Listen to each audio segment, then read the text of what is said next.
जय हिंद साथियों, मैं आपका एडवोकेट शान इलाही। आज सुप्रीम कोर्ट में Heera Gold versus union of India others की पिटीशन की हियरिंग थी। MA application 2227 of 2024।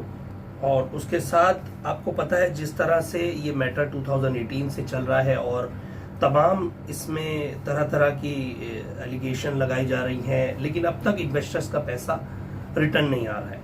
लेकिन आज सुप्रीम कोर्ट में जो मैटर था कोर्ट रूम नंबर 13 में जस्टिस पर्डीवाला सर के बेंच के सामने, आज क्या हुआ कोर्ट में फिर से वही पुराना राग लापा गया पेटिशनर्स के एडवोकेट द्वारा कि हम भर नहीं पा रहे हैं, पैसा अरेंज नहीं कर पा रहे हैं। जो अर्लियर ऑर्डर में मेंशन किया गया था कि 25 करोड़ जो कैश डिपॉजिट करना था सुप्रीम कोर्ट की रजिस्ट्री में, पेटिशनर के एडवोकेट द्वारा वो डिपॉजिट नहीं कराया गया, जिसके मद्देनजर कोर्ट ने आज बहुत सीरियस स्टेप लिया है और एक्शन में ये कहा है between 3 months if she is able to fail to deposit the amount in the Supreme Court registry then her bail is automatically cancel.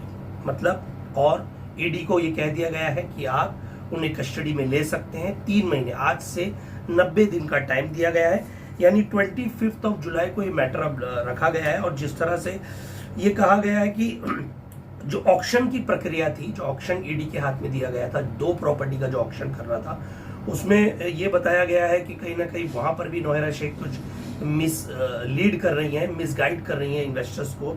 Investors नहीं, जो बायर आते हैं उन्हें भी कुछ तरह तरह की बातें करके, क्योंकि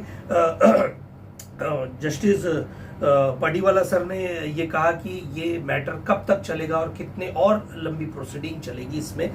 जहां तक कि सीनियर काउंसिल दुष्यंत दवे साहब का भी कहना है कि उन्होंने इससे पहले भी मिसगाइड कर चुका है कोर्ट को। उनके जो एक नए बायर आए थे उन्होंने एक फेक एफिडेविट दिया था, जिसकी वजह से उन पर कंटेम्प्ट प्रोसीडिंग हुई थी, जो कंटेम्प्ट प्रोसीडिंग अभी तक पेंडिंग है कोर्ट में। तो अब कोर्ट ने ये कहा कि जो ABC जो लास्ट प्रेयर्स थे ऑर्डर में, उन्हें फॉलो किया जाए और साथ ही साथ जो अर्लियर ईडी को जो प्रॉपर्टीज और 28 अटैच की हैं उन्होंने 90s इससे पहले की थी। तो अब तक की ये खबर है कि 28 में से अब तक सिर्फ 2 प्रॉपर्टी को बेचने को ऑक्शन के लिए सिर्फ एक बायर आए हैं, जो 40 करोड़ का उसमें उन्होंने अमाउंट बीट किया है, जिसके मद्देनजर कोर्ट ने उन्हें अलाउ किया है कि 40 करोड़ में भी जा रही है तो आप उसे सेल आउट कर सकते हैं। तो अब ये है कि आप पैसा डिपॉजिट कीजिए, हम मैटर को अब ज्यादा नहीं चलाएंगे। अगर अगली डेट में आपने ये 25 करोड़ जो पैसा डिपॉजिट करना था वो अगर नहीं भर पाएंगे तो बेल ऑटोमेटिकली कैंसिल हो जाएगी और ईडी को कह दिया गया है कि आप विदाउट कोर्ट की परमिशन से आप उन्हें कस्टडी में ले सकते हैं और उन्हें जेल भिजवा सकते हैं। और साथ ही साथ उन पर एक और ये लगा है कि अब भी नौवेरा शेख लोगों को मैसेजेस भेज रही हैं एडवर्टाइजमेंट के थ्रू, उनके नेट जो भी सोशल मीडिया के थ्रू, कि जो भी बिजनेस रन करना है उन्हें प्रॉफिट दिया जा रहा है या आइए इन्वेस्ट कीजिए ये सो एंड सो स्कीम में।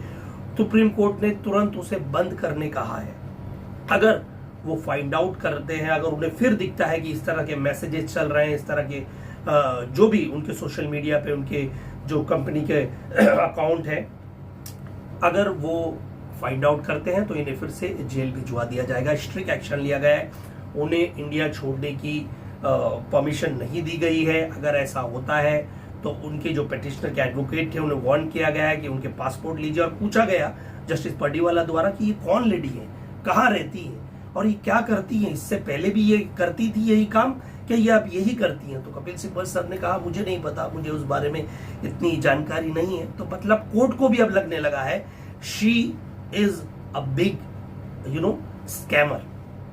उन्होंने जो एक स्कैम चलाया जिसके मद्देनजर लाखों लोग इन्वेस्टर्स आज भी परेशान हैं, आज अपना पैसा लेना चाहते हैं, लेकिन कोर्ट ने क्लियर कहा है अगर आप पैसा नहीं दे सकती, आपकी प्रॉपर्टी है, आप उसमें प्रॉपर इन्वेस्टिगेशन करके जो ईडी उसमें काम कर रहे हो उससे आप प्रॉपर परेशान कर रहे हो, जिस तरह से मद्देनजर रखते कोर्ट ने भी क्लियर कहा है कि आपकी बेल कैंसिल हो जाएगी और आपको जेल भेज दिया जाएगा और उसके बाद मैटर ऑटोमेटिकली डिस्पोज कर दिया जाएगा, क्योंकि अब इस मैटर को ज्यादा लंबा नहीं चलाना है। तो ये थी आज तक की प्रोसीडिंग। या तो 25 करोड़ भरिए और ईडी को कहा है पूरी प्रॉपर्टी बेचिए और जल्द से जल्द पैसा इन्वेस्टर्स का दीजिए। ये थी आज तक की अपडेट। मैं आपका एडवोकेट शान इलाही। जय हिंद।